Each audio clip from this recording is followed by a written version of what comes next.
Olá, queridos viajantes da Palavra de Deus, tudo bem com vocês? Sejam muito bem-vindos a este canal e para vocês que ainda não me conhecem, eu me chamo Mari Garcia.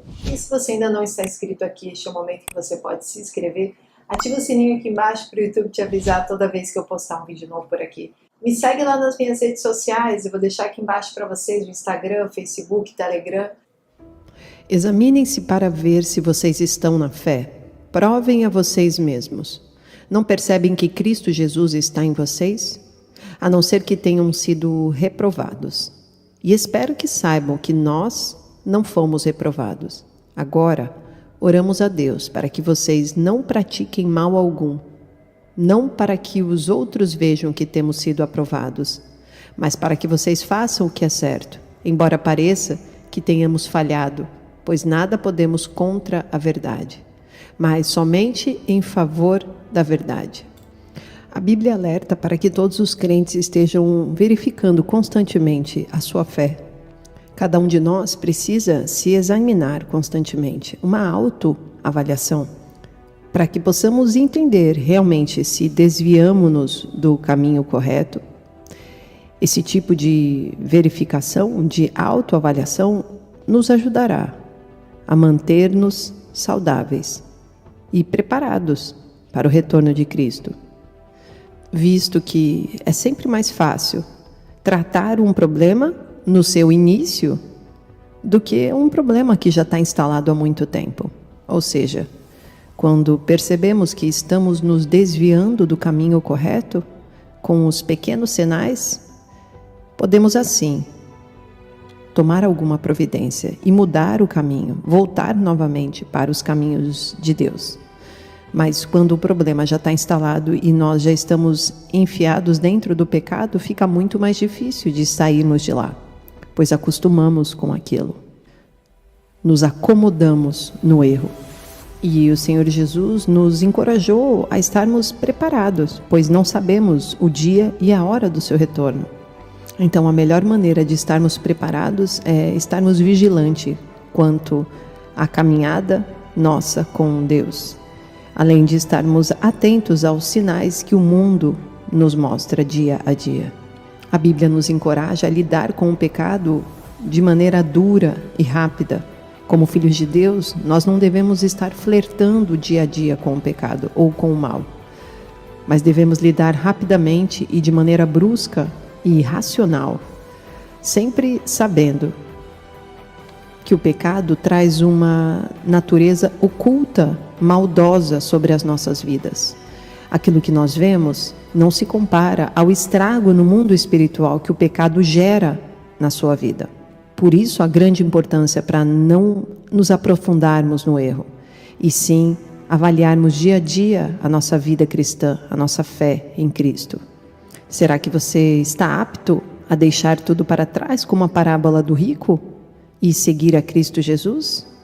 Ou será que os seus valores atuais são tão importantes que nunca você deixaria a sua vida, o seu comodismo, para seguir a Cristo, para carregar a sua cruz? Portanto, nenhum pecado começa de maneira grande. Lembre-se que todo pecado se inicia com um flerte, se inicia com um pecadinho, entre aspas. Ninguém começa roubando um banco. Inicialmente a pessoa começa com a intenção de tirar algo de alguém, tirar algo que não lhe pertence. Talvez até na infância os pais não deram este ensinamento ao filho e o filho aprendeu a crescer tirando as coisas de outras pessoas de maneira oculta. E isso foi crescendo, crescendo, crescendo, até que um dia essa pessoa decidiu roubar um banco. A mesma coisa podemos falar sobre um casamento. A grama do vizinho é sempre mais verde que a sua. Talvez você olhe para um outro casal e sempre pense que eles são mais felizes do que eu. Eles têm mais do que eu gostaria de ter o que eles têm. E aí você começa a flertar com a grama dele. E aí você passa a olhar para a sua e menosprezar a sua relação. E nisso você começa a brotar algo que, a princípio, nem realmente existiria. Mas isso começa pequeno, e quando surge uma oportunidade de você ver algo mais bonito aos teus olhos, e é claro que Satanás usa disso rapidamente para te seduzir, você pode realmente cair nesse pecado e, na maioria das vezes, não tem mais volta. Mas isso porque você passou muito tempo flertando com um pecado pequenininho. Essa é a natureza do pecado. Ele cresce lento e silenciosamente e penetra no mais fundo e profundo da sua vida. Então você precisa se analisar. Quais são os sinais de que existe mal na minha vida e eu preciso hoje lidar com isso cara a cara? Não minta para você mesmo. Em primeiro lugar, o sinal que mais mostra que realmente você está caminhando para fora dos caminhos de Deus é a mentira. Você começa a mentir pequenininho e daqui a pouco a mentira faz parte do seu dia a dia e você não consegue mais viver sem a mentira e uma mentira puxa a outra, então você se vê num embolado de mentiras. João 8,44, vocês pertencem ao pai de vocês, o diabo, e querem realizar o desejo dele. Ele foi homicida desde o princípio e não se apegou à verdade, pois não há verdade nele. Quando mente, fala a sua própria língua, pois é o mentiroso e pai da mentira. No entanto, vocês não creem em mim, porque digo a verdade. Qual de vocês pode me acusar de algum pecado? Se estou falando a verdade, por que vocês não creem em mim? Aquele que pertence a Deus, ouve o que Deus diz. Vocês não o ouvem, porque não pertencem a Deus. Jesus está dizendo aos fariseus que o diabo era o pai deles. Isso porque ele sabia que eles mentiam para eles mesmos e para todos ao redor. Eles viviam uma falsa religião. Então, se você se pega contando mentiras mais do que antes, é uma indicação de que talvez o mal está entrando em sua vida e você deve lidar com rapidez e decidir que a mentira não deve tomar lugar da sua vida. Quando Adão peca, ele se esconde, porque ele sabia que tinha desagradado a Deus. Então ele entra em uma mentira, mas para Deus não existe como esconder a verdade. Deus consegue ver através da vida de cada um de nós. Não existe falsidade nele. Tiago 1,17, toda boa dádiva e todo dom perfeito vem do alto, descendo do Pai, das luzes, que não muda como sombras inconstantes. Por sua decisão, ele nos gerou pela palavra da verdade, a fim de sermos como os primeiros frutos de tudo o que ele criou. Apocalipse 21, versículo 8. Mas os covardes, os incrédulos, os depravados, os assassinos, os que cometem imoralidade sexual, os que praticam feitiçaria, os idólatras e todos os mentirosos, o lugar deles será no lago de fogo, que arde com enxofre. Esta é a segunda morte. Em segundo lugar, um sinal que pode mostrar que você está indo para o caminho errado, longe dos caminhos de Deus, é você perceber que a sua vida está cheia de orgulho. Quando você se auto-exalta. Já sabemos que o orgulho foi o principal pecado que levou o diabo a se rebelar contra Deus no céu. E por isso ele foi lançado fora do céu. Ele era arrogante contra a liderança, contra o sistema de Deus no céu. Perceba como os seus pensamentos que foram entrando em seu coração tinham a ver com a falta de humildade em entender que só Deus pode ser o único Deus da terra. Ele é o único Deus poderoso. Filipenses 2:3, não façam por ambição egoísta ou por vaidade, mas humildemente considerem os outros superiores a vocês. Provérbios 16:18, o orgulho vem antes da destruição, o espírito altivo antes da queda. Aprenda a pedir desculpas no seu relacionamento, no seu trabalho, com o seu cônjuge.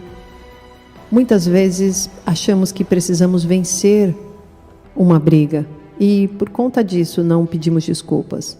Pelo contrário, quando você pede desculpas, você se torna o vencedor, porque você conseguiu não ser orgulhoso e permitiu que a humildade fizesse parte da relação.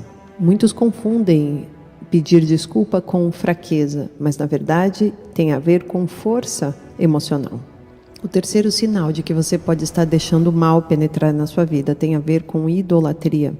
E idolatria não tem apenas a ver com imagens. Você precisa entender que a idolatria é tudo aquilo que você coloca acima de Deus. Às vezes pode ser até uma pessoa, os seus próprios filhos, coisas que você idolatra tanto que você diz: Senhor, eu não posso viver sem isso. Enquanto que Deus anseia que você o adore em primeiro lugar. No seu coração ele precisa ter o trono. Mateus 19, 21, Jesus respondeu: se você quer ser perfeito, vá, venda os seus bens e dê o dinheiro aos pobres, e você terá um tesouro nos céus. Depois, venha e siga-me. Ouvindo isso, o jovem afastou-se triste, porque tinha muitas riquezas. Então Jesus disse aos discípulos: digo a verdade, dificilmente um rico entrará no reino dos céus. E digo ainda, é mais fácil passar um camelo pelo fundo de uma agulha do que um rico entrar no reino de Deus. Ao ouvirem isso, os discípulos ficaram perplexos e perguntaram: neste caso, quem pode ser salvo? Jesus olhou para eles e respondeu: para o homem é impossível, mas para Deus todas as coisas são possíveis. Perceba como na parábola do rico a dificuldade em ele vender tudo o que ele idolatrava, colocava em primeiro lugar para poder seguir a Cristo.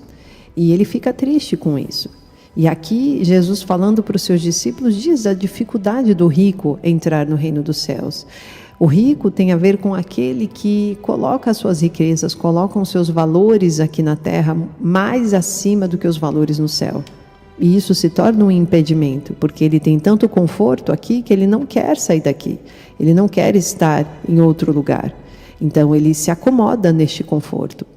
1 Timóteo 6, versículo 3. Se alguém ensina falsas doutrinas e não concorda com a sã doutrina de nosso Senhor Jesus Cristo e com o ensino que é segundo a piedade, é orgulhoso e nada entende. Esse tal mostra o interesse doentio por controvérsias e contendas acerca de palavras, que resultam em inveja, brigas, difamações, suspeitas malignas e atritos constantes entre aqueles que têm a mente corrompida e que são privados da verdade, os quais pensam que a piedade é a fonte de lucro. De fato, a piedade com contentamento é grande fonte de lucro, pois nada trouxemos para este mundo e dele nada podemos levar. Por isso, tendo que comer e com o que vestir-nos, estejamos com isto satisfeitos. Os que querem ficar ricos caem em tentação, em armadilhas e em muitos desejos descontrolados e nocivos, que levam os homens a mergulharem na ruína e na destruição, pois o amor ao dinheiro é a raiz de todos os males. Algumas pessoas, por cobiçarem o dinheiro, desviaram-se da fé e se atormentaram com muitos sofrimentos. Nós, filhos de Deus, precisamos buscar em Cristo Jesus tudo aquilo que pode de alguma forma estar nos afastando do caminho correto. Entenda, existem muitas armadilhas para te fazer sair do caminho correto.